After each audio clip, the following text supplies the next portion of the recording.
On a busy city street where tall glass buildings shine with wealth, a little barefoot girl sat with her baby sister in her arms, begging for just a drop of milk. People walked by, ignoring her cries, until one man stopped. He wasn't just any man. He was Coulter Jack, a millionaire in a blue suit, who could buy anything money could touch. But what he saw that night wasn't something money could fix. It was two fragile lives on the edge of hope. What he chose to do next would change their worlds forever. The city was alive that evening, buzzing with laughter, flashing lights, and the endless sounds of car horns. Shiny glass towers pierced the sky, their windows reflecting power, ambition, and wealth. Everywhere, people hurried along, carrying bags filled with clothes, gadgets, and food they didn't even need. It was a world of plenty, but only for some. Not far from those glowing towers, in the shadows of the same city, stood a tiny figure. A girl, just 7 years old, barefoot, her little toes red from the cold pavement. Her dress was thin, faded, and clung to her fragile frame. But what caught the eye most was the way she clutched a baby against her chest.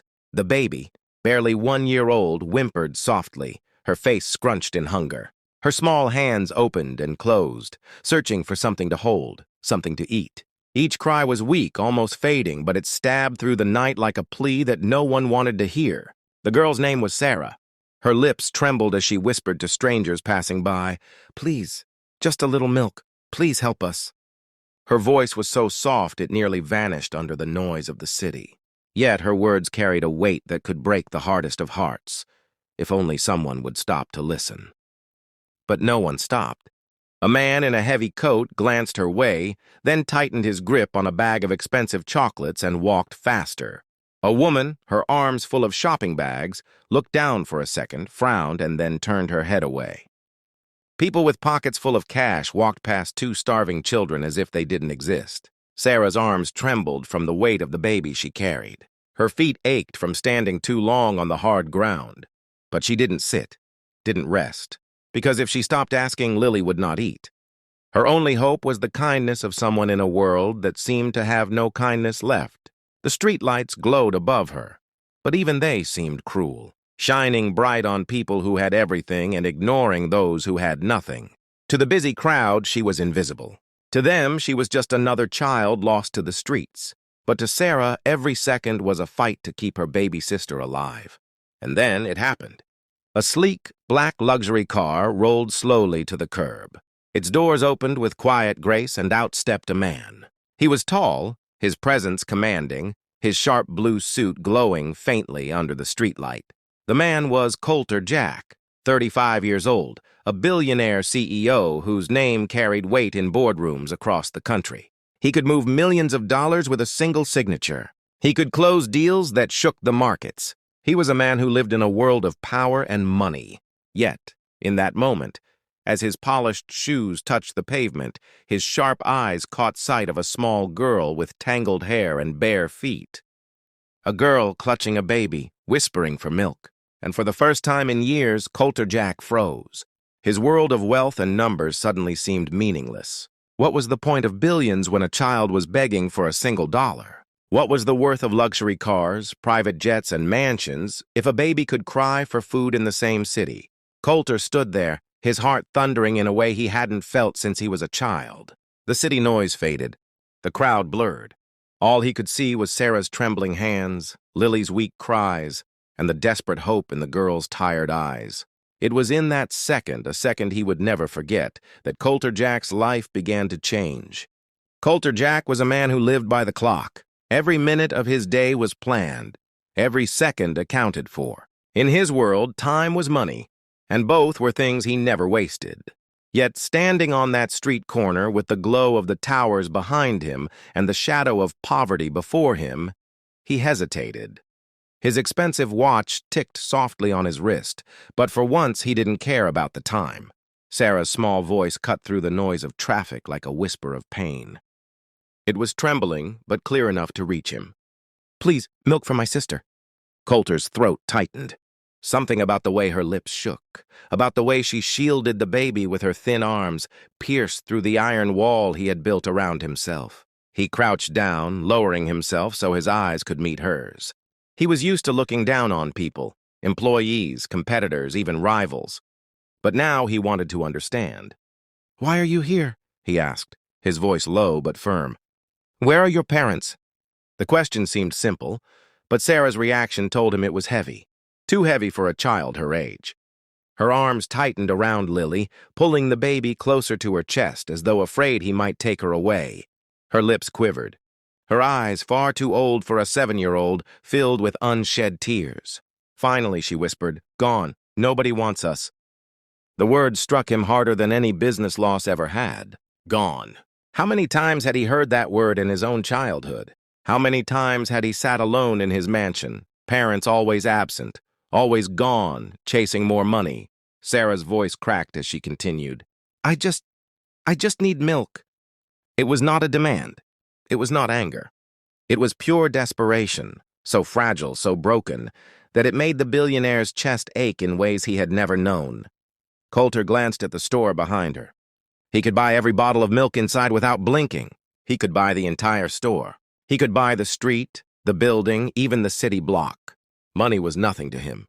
But in that moment, all the numbers in his account felt useless. The billions sitting quietly in his banks couldn't stop a baby's hunger unless he acted. The gold-plated walls of his mansion couldn't soothe a child's cries. He had always believed money solved problems. Contracts, deals, markets, buildings. But here, staring into Sarah's pleading eyes, he realized money was just paper and numbers. What mattered now wasn't wealth. It was choice. Would he walk away, like the dozens of people who had ignored her tonight? Or would he do something his money alone could not buy, something called compassion? The weight of that decision pressed harder on him than any deal he had ever closed. And for the first time in years, Coulter Jack felt powerless, because money had no answer for the pain standing in front of him. Coulter's chest tightened as Sarah's words echoed in his mind. "Gone. Nobody wants us." They weren't just her words. They were his own, spoken years ago in silence, when no one had been there to listen. He straightened slightly, his polished shoes planted firmly on the concrete, but inside he felt like a child again. Not the powerful billionaire the world admired, not the CEO who could command thousands of employees, but a lonely boy inside a house that looked like a palace and felt like a prison. His memory pulled him back, whether he wanted it or not. The marble floors of his childhood home stretched endlessly, cold and lifeless. Gold-framed paintings lined the walls, each worth more than most people earned in a lifetime. Chandeliers glittered above, spilling light across empty hallways. It had been beautiful. It had been luxurious. It had been everything, except warm. Coulter saw himself, no older than Sarah, sitting in the corner of a massive bedroom. The bed was king-sized, the sheets imported, but none of it mattered. He had cried into those sheets more nights than he could count, wishing for something simple, a hug, a gentle word, someone to say, "I see you." His parents had been there in name only. They were always away, chasing meetings, parties, investments. When they did return, their conversations were about profit margins, not their son. Money was their first love. And he? He was just an afterthought. Coulter remembered pressing his small hands against the cool window glass, watching other children outside play with their parents in the garden next door. He would whisper to himself, "Why not me? Why am I alone?" But no answer ever came. The loneliness had carved him into who he was. He grew up believing money was the only shield against pain. If he had enough wealth, no one could leave him again. If he built high walls, no one could hurt him. And so he became the man in the blue suit, the billionaire CEO feared, admired, and envied, but never truly loved. Now as he looked at Sarah clutching Lily, her tiny body trembling against the night air, his heart cracked wide open. He saw himself in her hollow eyes, the same emptiness, the same longing, the same feeling of being unwanted. The mansion of his past had been filled with marble and gold, but it had given him no comfort. The skyscrapers he owned today reached the sky, but they could not touch his heart. And tonight, a little girl in torn clothes reminded him of the truth he had buried for years. Money could buy walls, but not warmth. It could buy silence, but not peace. It could buy comfort, but never love. Coulter swallowed hard, fighting the sting of tears that threatened to fall. He had built his life to escape the pain of being invisible, and yet here, before him, stood two little souls who were living the same nightmare he once endured. The thought chilled him. He had promised himself he would never feel that kind of helplessness again. But fate had brought Sarah and Lily into his path, not to reopen old wounds, but perhaps to heal them. For the first time in years, Coulter didn't feel like a CEO. He didn't feel like a billionaire. He felt like a man staring into a mirror of his own past and realizing he had the chance to rewrite it. Coulter's decision came like a lightning strike, sudden, powerful, and unstoppable. He looked at Sarah, at the baby shivering against her chest, and he knew he couldn't walk away. "Come with me," he said firmly, his voice carrying the weight of command he used in boardrooms. But this wasn't about power. It was about protection. Sarah immediately stepped back, her bare feet scraping against the pavement. Her arms tightened around Lily, her face pale with fear. Her eyes widened, not with relief, but suspicion. "I don't trust rich people," she whispered, her voice sharper now. "They only take." The words stabbed him deeper than any business insult ever had. He had heard people call him ruthless, cold, even heartless. But hearing it from a child who had nothing, shattered him. Was that how the world saw him? A man who only took and never gave? A billionaire whose name meant power but never kindness? His heart sank. He realized that in some ways Sarah was right. He had spent years building walls of money but never bridges of compassion. Slowly, carefully, Coulter crouched down until he was eye level with her. No longer the towering billionaire, just a man, looking into the frightened eyes of a little girl.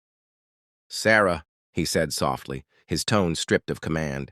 "I don't want to take anything from you. Not your baby, not your freedom, not your hope." Her lips pressed tight, her eyes searching his face, as though trying to read the truth hidden behind his words. He continued, his voice steady, almost pleading. "I want to give. Food, shelter, safety. My money can do that, but only if you let me. Please trust me." For a long moment there was silence. The world seemed to pause, the city lights glowing, the cars rushing past, the crowd still ignoring them. But here, in this tiny bubble of stillness, everything depended on a little girl's decision. Sarah's eyes softened, though her body still shook. She didn't answer right away. Her silence was louder than any words. Then Lily whimpered again, her cries growing sharper, hungrier. Sarah's shoulders sagged as if the weight of the world pressed down on her. She looked down at her baby sister, then back at Coulter.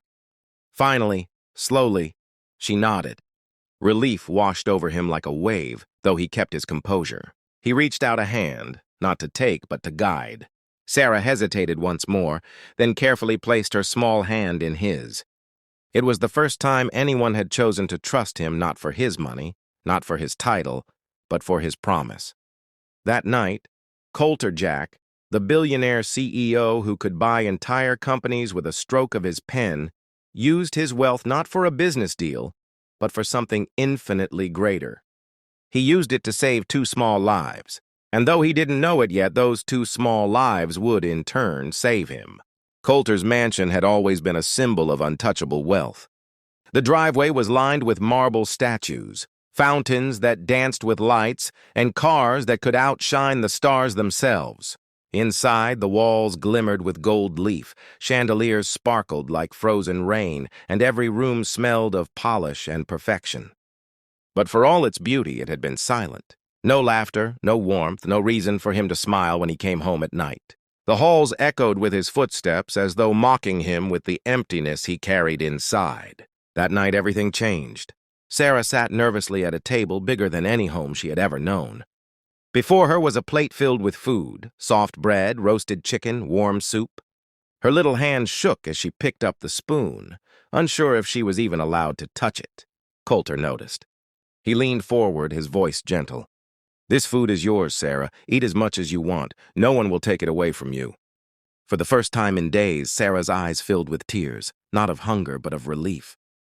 She dipped the spoon into the soup, and as the first taste touched her lips, her body trembled. She ate slowly, almost as if afraid it might vanish. Across the room, Lily lay in a soft crib that had been prepared within minutes by Coulter's staff. The baby's cheeks, once pale, now had a touch of pink. She giggled faintly, her little hands reaching for the bottle of warm milk that rested against her lips. Every swallow was a miracle. Coulter stood there watching. He had signed million-dollar deals without blinking. He had bought buildings with a single signature. But never, not once, had he felt the kind of triumph he felt now, watching two fragile children find comfort under his roof. He realized that for years he had been measuring his worth in numbers, how much his stocks had risen, how many more zeros he had added to his accounts. But none of it had brought him the peace that one simple sound did now, the soft giggle of a baby who finally felt safe. Sarah looked up at him between bites, her voice small. "Are you sure we can stay?" Coulter crouched down, meeting her eyes. "As long as you want. This house has waited too long for laughter. It belongs to you now, too." Sarah blinked. Her little chest rose and fell quickly, as though she couldn't believe him. Then, with a voice breaking in gratitude, she whispered, "Thank you." At that moment, Coulter felt something unfamiliar stir in his chest. Not pride, not power, not victory. It was love, pure, unselfish love. His mansion, once a museum of wealth, was alive. No diamond, no painting, no golden wall could compare to the joy in those two small smiles. For the first time in his life, Coulter understood. His fortune only mattered if it could change lives, and tonight it had. Months had passed since the night Coulter first saw Sarah and Lily on the street corner. Seasons had changed. Winter's chill had melted into spring, and with it, something inside Coulter's heart had bloomed too. The once cold, quiet mansion was now alive every day. Sarah's laughter echoed through the halls. Lily's little footsteps could be heard as she learned to walk on the shiny marble floors. Servants who had once moved stiffly now found themselves smiling, touched by the children's innocence. But the biggest change was in Coulter himself. The man who once lived behind walls of glass and gold now lived with a heart open to love. He no longer spent his nights staring at profit charts or closing deals until dawn. Instead, he read bedtime stories to Sarah, listened to her dreams, and watched over Lily as she slept peacefully in her crib. One bright afternoon, as the city buzzed with business, Coulter sat in his office. His desk was covered with papers, contracts worth millions, investments that could shape industries. Yet his attention was caught by something else. The sound of little feet rushing down the hallway. The door burst open, and Sarah, now healthier and happier than ever, ran inside. Her arms wrapped tightly around his waist, her head pressed against him. Her small voice was filled with emotion as she whispered, "Thank you, Mr. Coulter. You're not just rich, you're good." Coulter froze. No business partner had ever said words that touched him this deeply. No award, no recognition, no article praising his fortune had ever brought him to tears. But this simple gratitude from a child, broke him in the most beautiful way. His throat tightened and his vision blurred with tears. He placed a gentle hand on Sarah's head, his voice trembling. "Sarah, you saved me too. You reminded me what it means to live." In that moment, Coulter realized a truth he had never seen so clearly before. True wealth wasn't numbers in a bank account. It wasn't skyscrapers, luxury cars, or gold-plated walls. It was this: love, kindness, and the courage to care when others turned away. Word of Coulter's change spread quietly through the city. People who once envied him for his money now admired him for his heart. They whispered about the billionaire who had chosen to raise two orphaned girls instead of turning away. And slowly others followed his example. Because society needs reminders. Reminders that money can build towers, buy cars, and decorate homes. But if it ignores the suffering of the weak, it is meaningless. The richest man, Coulter understood now, is not the one with the most dollars. The richest man is the one who chooses to share his wealth, to heal broken lives, and to make the world warmer for someone who has nothing. That day, Coulter didn't just feel like a billionaire. He felt like the luckiest man alive. Not because of his fortune, but because two little girls had given him something no money could ever buy: family. And in that truth lay the greatest lesson for society.